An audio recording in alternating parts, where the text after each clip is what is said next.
Hola, ¿cómo están? Mi nombre es Paula Naomi Salazar Fuentes, soy estudiante de la Universidad San Carlos de Guatemala, cuento con la edad de 20 años y hoy les impartiré una clase de Ciencias Sociales del grado de primero básico, sección A, con el tema de la comunidad primitiva.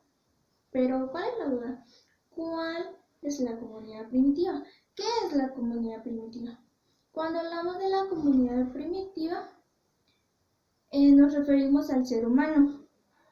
Nos referimos al estudio más antiguo de organización socioeconómica del que tiene registro en la historia de nuestra especie. Es decir, fue el primer método de organización de los grupos humanos primitivos. Con el inicio de la civilización humana se formaron las sociedades previas a la llamada revolución del Neolítico, hace aproximadamente unos 9.000 años.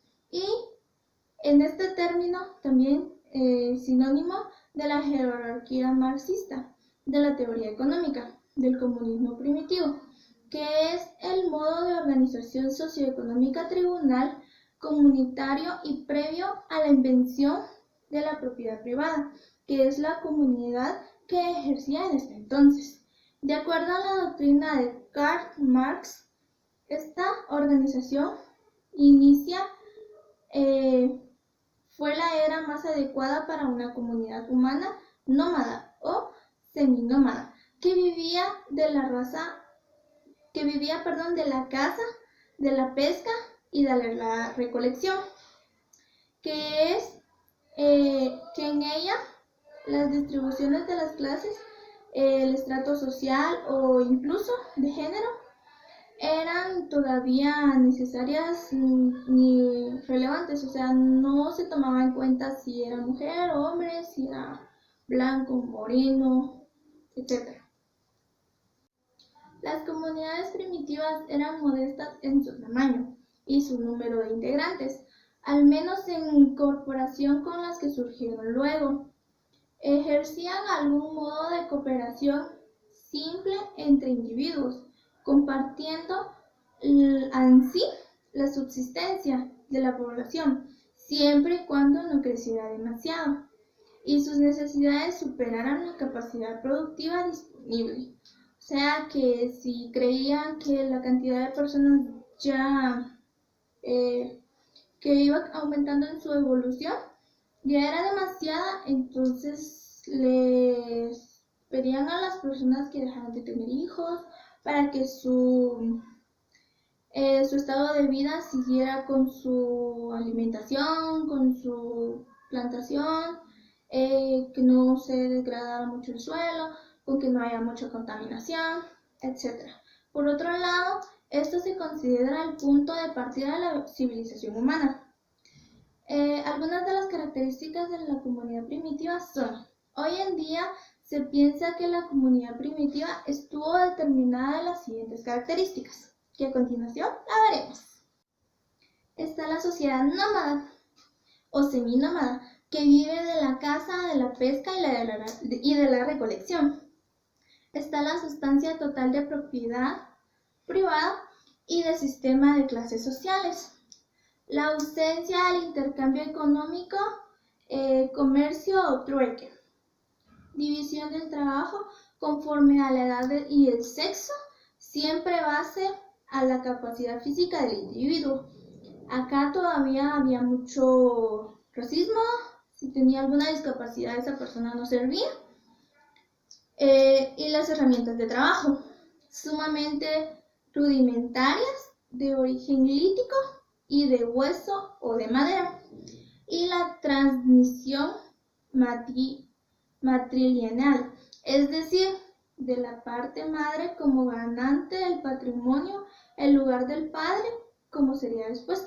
Si una familia tenía un hijo, las herramientas del padre eran como su patrimonio del hijo pródigo, se podría decir, el hijo que seguía. Y con esos materiales el niño crecía aprendiendo a trabajar, aprendiendo a subsistir, a ganar su propio dinero. En esta edad aún no se estudiaba, la educación no era primordial. Está también la ausencia de matrimonio. En las relaciones íntimas se organizaban a base de una poligamia o poligamia. En la prohibición del incesto, o sea que si una persona se unía con su pareja no podían tener hijos para que su evolución no creciera más allá de lo que necesitaban, ya que sin ellos se quedaban sin alimentación, era una boca más para comer y no tenían la economía para brindarles ese servicio a otra persona más. Bajísima capacidad de producción, apenas para el sustento. Por lo tanto, muy poca capacidad de innovación, de acumulación del proceso. Y las bajas tasas de supervivencia, que esas eran individuales. Es lo que les explicaba anteriormente, que cada persona, como hoy en día, trabajaba para su supervivencia. Cada persona tenía que ver cómo le hacía para comer, cómo le hacía para vivir, cómo le hacía para vestirse. Hoy en día esa práctica sigue hasta el momento, porque ya que cuando nosotros somos pequeños, nuestros padres buscan cómo darnos alimentación, vestuario, comida, salud, que últimamente estamos en una etapa muy difícil, que es la pandemia. Por lo tanto, con esta pandemia hubieron muchos cambios económicos, ya que muchas personas se quedaron sin trabajo, sin comida, sin tener la necesidad de ir a un médico, porque la calidad de vida bajó.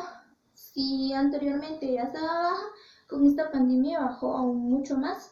Hay muchas personas sin estudio, muchas personas sin familia porque fallecieron por la enfermedad, etc. Como verán acá tengo un cartel sobre la cultura olmeca. Es el siguiente tema del cual les hablaré a continuación. La cultura olmeca también es conocida como la madre de las culturas de Mesoamérica y representa una de las más antiguas poblaciones que florecieron en el continente centroamericano, especialmente en el trópico. Existe evidencia olmeca desde hace al menos 3000 años. Una de sus majestuosas obras son las cabezas colosales de la cultura olmeca. Como pueden ver acá, tengo una cabeza colosal de la cultura olmeca hecha de piedra. La cultura olmeca era considerada la más antigua de América. Fueron ellos entonces los más antiguos epígrafes del continente y también ellos crearon los primeros glifos y calendarios. Los olmecas eran politeístas y rendían culto al gran jaguar, y su panteón lo engrosaban sapos, serpientes y caimanes, entre otros animales sagrados. Sus gobernantes tenían poderes sobrenaturales y eran considerados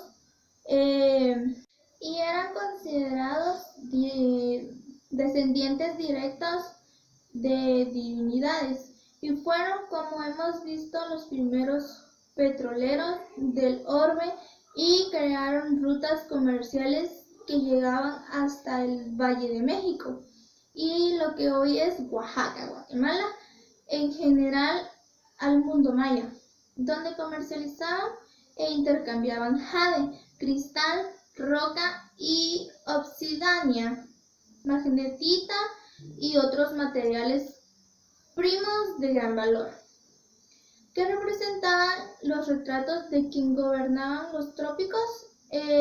Las piedras representaban los retratos de los grandes trópicos en los que ahora son los estados de Veracruz, Tabasco, Oaxaca, Chiapas en México. La cultura olmeca debió estar bien organizada, bien adaptada para vivir a los trópicos. Sabemos que algunas de las cabezas colosales eran más de 40 toneladas de peso, ya que eran de muy gran tamaño. En ocasiones tuvieron que ser transportadas cuesta arriba a una distancia de 60 kilómetros. ¿Cómo lograron transportar esa gran cantidad de peso? Algunos experimentos realizados como el bongo. En Francia, el bongo levanta un altar con un bloque de 32 toneladas por una distancia de 40 metros. Necesitaron aproximadamente más de 250 hombres para poder transportarlo.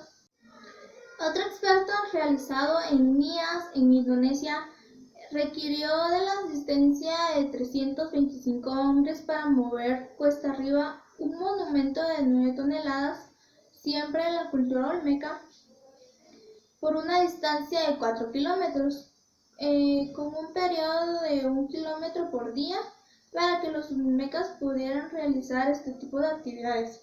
Además de estar bien organizados, debieron también estar bien alimentados, con excelentes tipos de alimentos que permitieran a los artesanos e ingenieros dedicarse exclusivamente a sus actividades como tallar de forma las cabezas y moverlas a largas distancias respectivamente.